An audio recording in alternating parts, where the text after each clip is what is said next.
Lady Ganga. Ube uma fine. So stuff. Ẹ nà, ẹ kàn wọ́n tọ́jú wọn.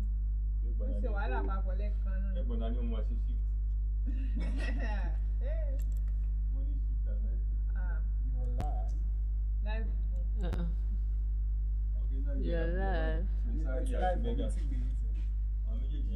Àwọn yìí nà. Àti life. Anything lọ. Àtọ̀. Frisari àti Mega. Ṣé o tó clear nínú ọ̀dà wọn? Àbí kò tí ì fi camera?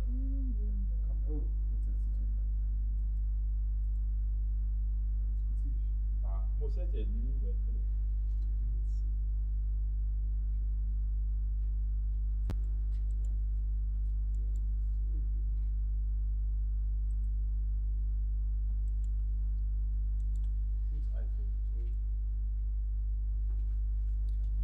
Prime. Àbí dash lè máa ń pè. iPhone àbí dash. Milk phone. Wọ́n ti mọ̀ pé ìwà lábẹ́ lọ́rọ̀ lẹ́kọ̀ọ́ ni. Wàláì, mo mọ̀ pé owó kíní ẹ̀ tán bẹ̀rẹ̀ owó àwọn ọmọlọ́mọ náà owó Nàìjíríà náà fi kọjá ká má sọ fún àwọn ọmọlọ́mọ.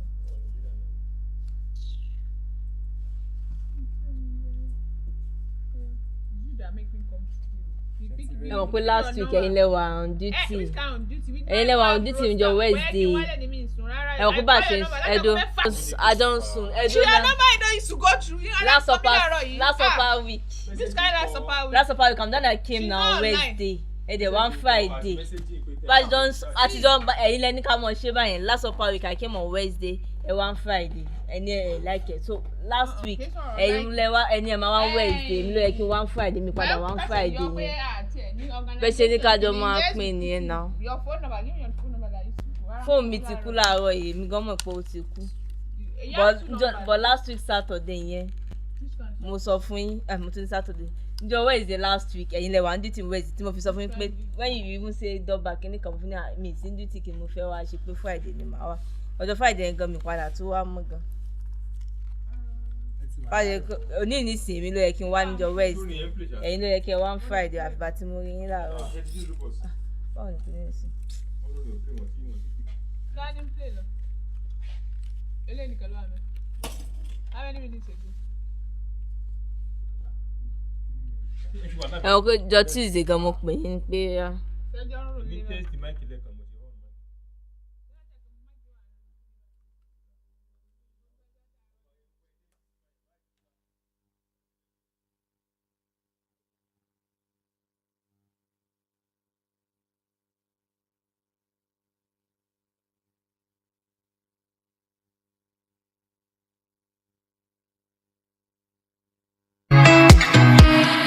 We take the lead among all radio station.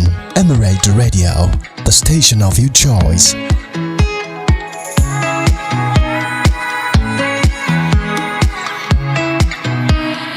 We take the lead among all radio station. Emirate Radio, the station of your choice.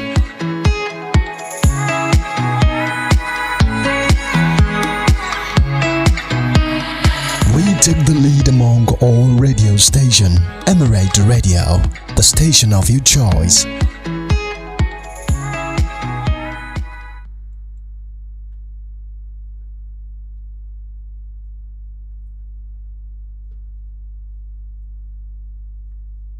Voice.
Emirate Radio, station of your choice.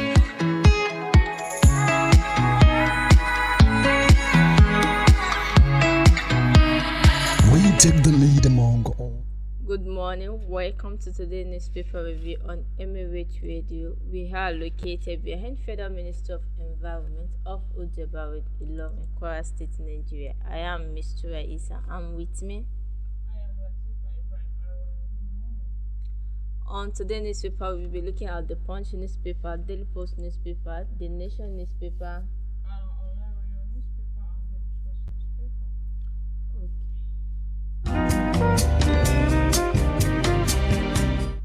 Let's take a look at the stories making headline on Nigerian newspaper this morning. On the Punch newspaper, police students issue NALFOD 5-day ultimatum over long detained.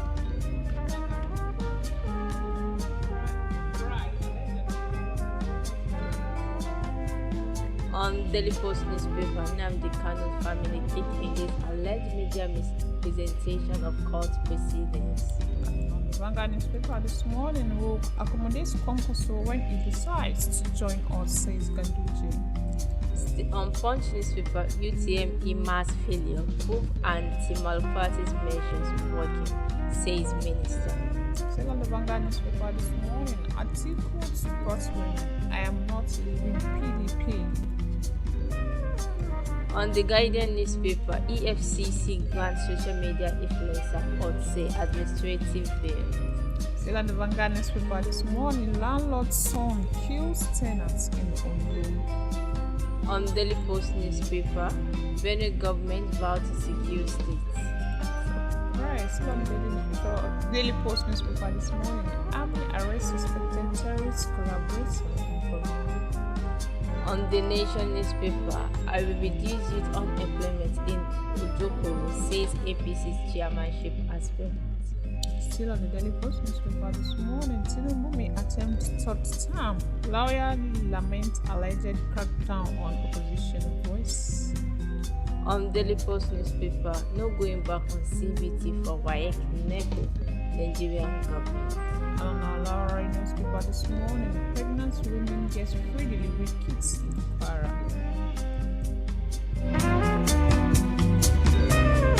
Let's go on the short break for more details on this story.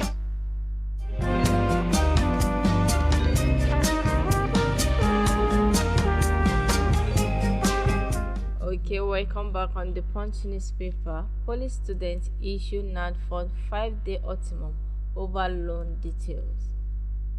The National Association of Polytechnic Students has issued a 5-day ultimatum to the Nigerian Education Non-Fund Board to provide a detailed breakdown of fund disbursement. The student loan scheme has come under intense scrutiny following allegation by National Retention Agency that some institutions, in collaboration with the banks, have been making fraudulent deductions from student loan disbursement. Last week, the Independent Corrupt Practice and Other Related Offences Commission said its preliminary probe revealed that while NALFOD had released 100 billion naira as student loan, 71 billion naira is accounted for. This allegation triggered a wave of outrage, culminating in a protest on Monday by members of the National Assembly, National Association of Nigerian Students, who blocked the Lagos-Ibadan Expressway. And on the Vanguard newspaper this morning, young bride allegedly murders husband in Kano. The Kano State Police Command has apprehended one Saudat Jibril, an 18-year-old female resident of Farawa Quarters, for allegedly cutting the throats of her husband Salisu Idris. This is contained in a statement by the command spokesperson SP Abdullahi Kiyawa, issued in Kano on Monday. Kiyawa said that suspects allegedly cut the throats of her husband Salisu Idris, a 30-year-old male, with a sharp knife. He said that upon receiving the report, the Commissioner of Police in the state, Ibrahim Bakori, swiftly deployed a team of detectives to the scene. Kiyawa said that the victim was rushed to the Aminu Kano Teaching Hospital, where medical personnel confirmed his death. He said the suspect is currently being held at the Command's Criminal Investigation Department's Homicide Section and will face charges of culpable homicide. On Daily Post newspaper, Nnamdi Kanu's family kick against alleged media misrepresentation of court proceedings. The family of the detained Biafran national agitator Nnamdi Kanu has kicked against an alleged deliberate representation of court proceedings by a section of the media in terrorism charges against him. The family warned those involved in the alleged misrepresentation of proceedings in the ongoing criminal trial to desist from misleading and misinforming the general public in the interest of justice. In a statement released in Abuja, the family cited the publication titled "Nnamdi Kanu admitted inciting public to attack police, witness tells court" as blatant lie and falsehood to give Kanu a bad name and damage his reputation. The statement was signed by Prince Emmanuel Kalu, the immediate younger brother of the detainee. To avoid deliberate falsehood against Kanu and misrepresentation of fact, the family pleaded with the authorities of the Federal High Court to permit live streaming of the proceedings. Still on the Vanguard newspaper this morning, we will accommodate Kwankwaso when he decides to join us, says Ganduje. Dr. Abdullahi Ganduje, the All Progressive Congress National Chairman, says the party will accommodate Alhaji Rabiu Kwankwaso, a former governor of Kano State, into its folds if he decides to join. Speaking to newsmen after receiving Alhaji Yusuf Atta, Minister of State, Housing and Urban Development, Ganduje said the APC is deepening and widening democracy in the country. Kwankwaso is a fish out of water trying to find its way back into the waters. We cannot say we can't accommodate him because a friend in need is a friend indeed. We don't need to leave him completely abandoned. We can still have him in if he wants to join us. When you see your son running to where he will get shelter and you are a bigger brother in a big home, I think it is morally right to accommodate him. So, we cannot say we cannot accommodate him, Ganduje stressed. Earlier, Asawi, the former Speaker of the Kano State House of Assembly, said he visited Ganduje to pay his respects and to appreciate him and show support for what the President Bola Ahmed Tinubu administration was doing for Kano. On Punch newspaper, UTM IMA's failure proof anti-malpractice measures working, says Minister. The Minister of Education, Dr. Tunji Alausa, has said the high failure rate in the 2025 Unified Tertiary Matriculation Examination is clear evidence that the government's anti-malpractice measures are yielding results, especially within the Joint Admission and Matriculation Board system. His remark come amid nationwide concern following JAMB release of results showing that out of 1 million candidates who sat for the 2025 UTME, only about 420 score above 200, meaning more than 78% failed to meet the 200 mark threshold. Speaking on the national TV yesterday, Alausa said the drop in performance reflects a significant decline in examination malpractice due to JAMB tightening security protocols. Alausa disclosed that upon assumption of office, the Education Ministry conducted a full review of the country's examination systems. As part of broader reform, he announced that both the West African Examination Council (WAEC) and the National Examination Council will begin transitioning to computer-based testing by November 2025, starting with objective papers. Alright, still on the Vanguard newspaper this morning, article to both women, I am not leaving PDP. The 2023 presidential candidate of People's Democratic Party has dismissed insinuations that he was planning to dump the party for All Progressive Congress, assuring that he was not leaving the party. Speaking with women members of the party's board of trustees who visited him to help save the party from total collapse, Atiku insisted a coalition to push out the APC-led government in 2027 said the coalition movement was not just a political strategy but also a necessity to challenge the ruling party and rebuild the country. Newsmen gathered that Atiku, who was so passionate about the PDP, told the women, led by the former Minister of Women Affairs and ex-National Women Leader of the party, Hajia Inachiroma, the coalition was a workable one that would assure good results. According to him, National Party of Nigeria (NPN), the ruling party in the Second Republic, had formed an alliance with the Nigerian People's Party known as NPN and NPP Accord, saying when the coalition was achieved, the name of PDP will not be affected. Okay, on the Guardian newspaper, EFCC grants social media influencer Ose administrative bail. The Economic and Financial Crime Commission (EFCC) has granted Martins Innocent Ose, popularly known as Very Dark Man, administrative bail and will be released after fulfilling all the bail conditions. The Commission spokesperson, Dele Uyewale, who made the disclosure yesterday in Abuja, added that the social media activist was arrested over issues of alleged financial crime raised against him. He confirmed to newsmen on Monday that the appropriate remand order was obtained by the Commission against Ose, urging the public to allow the EFCC to do its job without fear or favor. Alright, still on the Vanguard newspaper this morning. Landlord's son kills tenant in Ondo. A 41-year-old son of landlord Odunayo Olomolatan has allegedly killed a 22-year-old tenant, Joy Tail, over a minor disagreement in Oderele, Ondo State. Police sources say the suspect has been arrested following the murder of his father's tenant, adding that the incident has sent fear across the community. Reacting, the state police image maker Anyalade Olayinka said the suspect is currently in police custody at the Divisional Police Headquarters in Oderele. Anyalade said the police had launched an intensive investigation into the incident. Meanwhile, in another development, a truck has crushed a tricycle driver in Jokara area of Akure, the state capital. Like, seriously, what's happening now? Alright.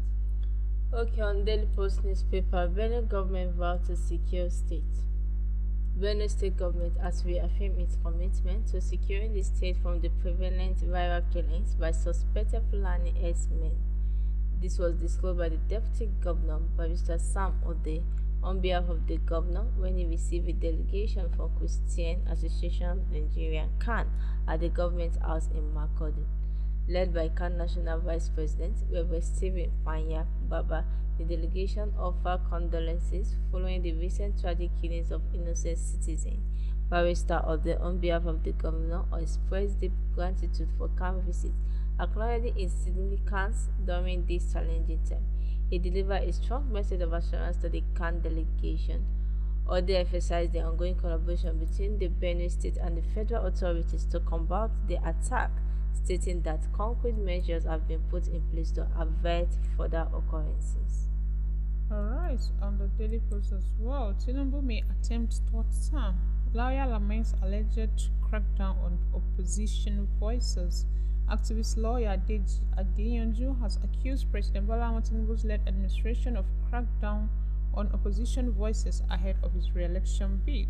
Adeyanju is in a post on his Facebook page lamented that the administration is after everyone, including activists, artists, celebrities, and others opposing the government. According to him, the crackdown is aimed at silencing the opposition voices, which may enable the president to even attempt a third term. He wrote, Tinubu is coming for everyone one by one.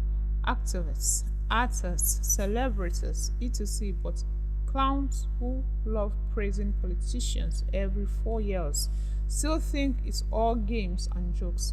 By the time he is done, nobody will have the guts to challenge him or his government. He might even attempt a third term.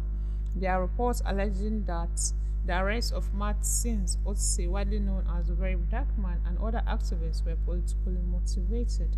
The Economic and Financial Crime Commission had on Friday last week arrested VDM over some petitions against him.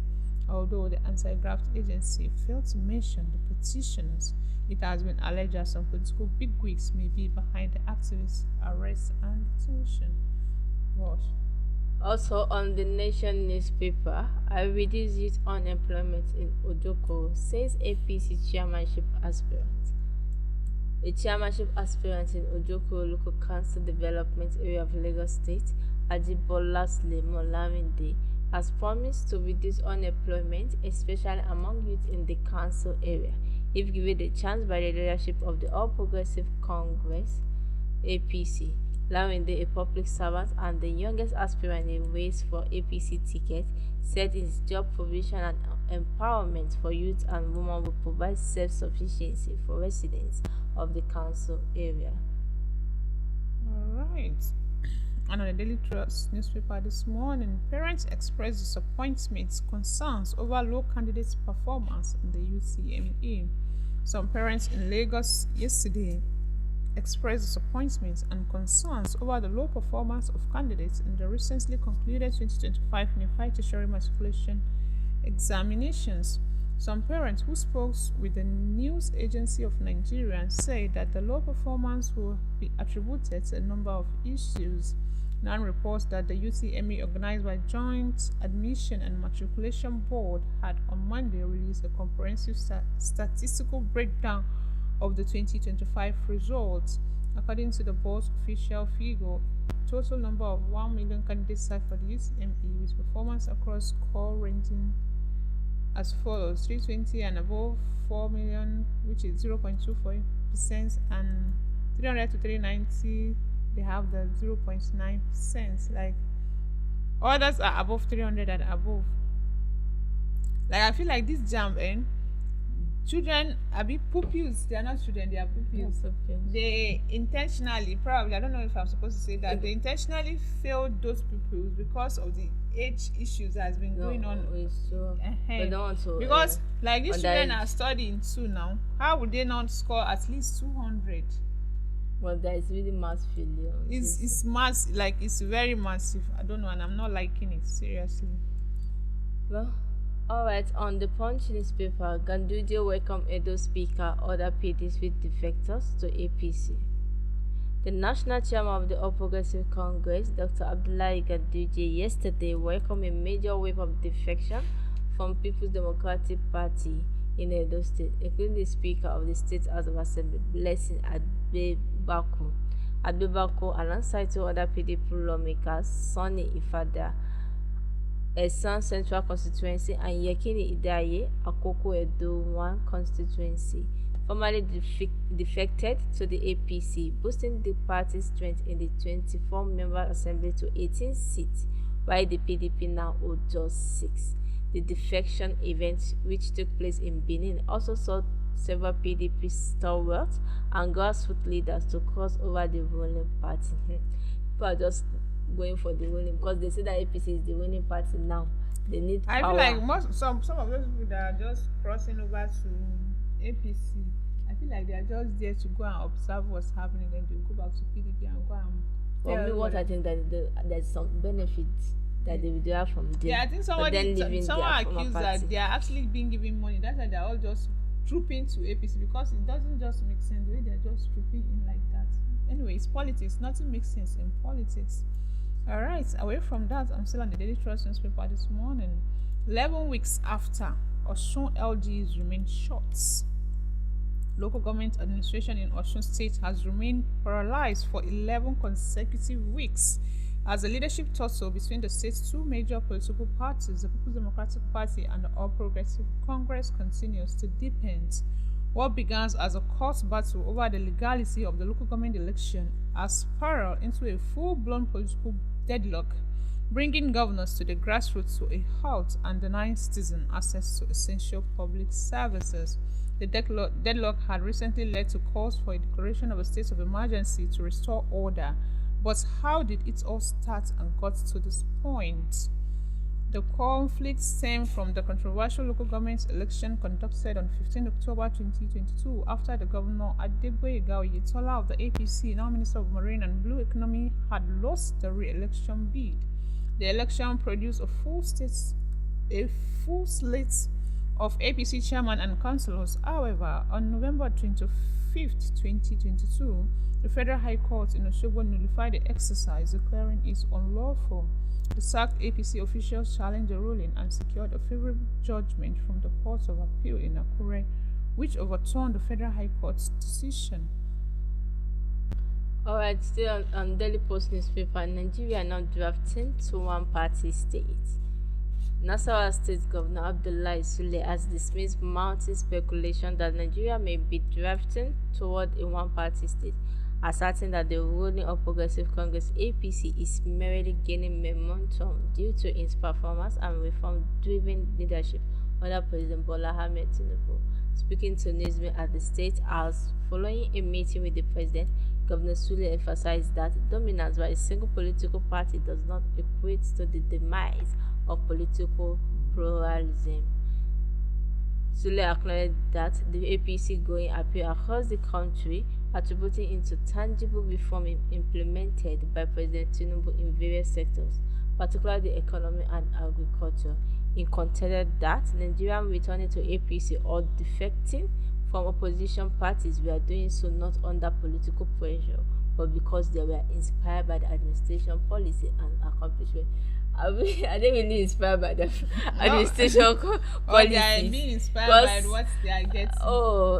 Because it's not making sense, seriously. Oh my God. That's why, I've been saying, 2027 is going to be interesting for this politics of it, because the way it's going already. Oh, they are just leaving PDP for APC Wallahi. because of what the benefit they They derive are from getting, it. because if they are not getting anything, they will not be trooping in like that, knowing how they are Nigerians, and then politicians now, they can't just be going like that. It's not like PDP has crumbled 100% like that.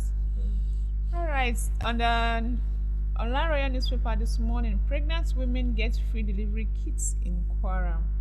As part of efforts to reduce maternal and child morbidity and mortality in Kwara State, the state government has provided free delivery kits for pregnant women in the 193 primary health care facilities, resetting its commitment to the provision of quality and affordable health care service delivery across the state, irrespective of geographical locations. Executive Secretary, Kwara State Primary Healthcare Development Agency, Professor Misturah Issa disclosed this while addressing newsmen over the weekend in her office. Professor Issa noted that Governor Abdulrahman Abdulrazak's administration prioritized the health of women and children. Thus, it will continue to ensure pregnancy and childbirth remain safe for women and children, adding that this is coming as the state is making available free delivery kits across 193 Apex primary health care centers in each ward in Kwara State. Alright, on Punch newspaper, Senate to pass Tinubu tax bills today. The leadership of the 10th Senate has postponed the passage of President Bola Tinubu tax reform bill to today for proper scrutiny and debate. For the four bills, Nigerian Tax Bill, Tax Administration Bill, Revenue Tax Board Bill, and Nigeria Revenue Service Establishment Bill, were forwarded by the President 6 months ago as part of efforts to reform the country's fiscal policy and boost revenue generation. The delay in the passage of the bills had raised concerns, especially after the House of Representatives approved them 2 weeks ago, putting pressure on the Red Chamber. In a related development, the Senate leadership resolved to hold a 2-day national security summit to brainstorm a solution to the rising wave of killings and other forms of insecurity in the country. The decision followed a motion sponsored by Jimo Ibrahim, senator representing Ondo South, at the resumption of the plenary yesterday. While on a working visit to France, bandits in senseless campaign of violence killed innocent Nigerians in Plateau, Benue and Zamfara State, culminating in calls for President Bola Ahmed Tinubu to cut short his vacation to return home to lead the fight against insecurity from the front. Leading the debate, Ibrahim said the high level of global insecurity is driven by events in Russia and Ukraine and compounded by tensions between the global north and global south. Allah will continue to keep us safe. Because this insecurity of a thing is just getting out of hand as it is. It's really getting out of hand. Alright, our time is fast spent. Still on the online radio newspaper this morning, now Fund Managing Director Akintunde Sawyer promises to improve student loan access with tech. The Nigerian Education Loan Funds has assured students it was working assiduously towards building a technology-driven system that will improve easy access to its loans. This was as the fund disclosed that no fewer than 320,000 students have thus far been paid, with many more currently undergoing the verification process to enable their payments. Managing Director and Chief Executive Officer Nelfon Akintunde Sawyer gave the assurance yesterday in Abuja while addressing polytechnics, monotechnics, and institutes at a stakeholders engagement session workshop on Nelfon system automation and loan applications process. Sawyer noted that the fund was targeting a platform where students will access loan with confidence and without stress in a manner that was transparent and accountable. He said, at Nelfund, our mission goes beyond giving loans. It's about opening doors. It's about making sure every young Nigerian who is willing to learn and grow has a real shot, regardless of their background, location, or chosen path of studies. Far too long, many students, especially in technical institutions, have faced steep financial barriers. Some drop out, others have never been applied. This is the gap we at Nelfund are here to close, but we know we can't do it alone. This is a shared mission. It belongs to all of us, government, institution, and the private sectors alike. The technical workshop marks a major step forward. Alright, I hope it is like that. It does not stay written in just the papers. Because from what we have been seeing, people are protesting that they are embezzled the money that they're supposed to give to students. Nigeria, our country. Nigeria, only God will deliver from this corruption. Because we are already into it. They are so deep inside the corruption that they cannot come out again. They'll fund money for students that are not up to it. They are still one that is meant to assist students. Serious in Nigeria. It is well.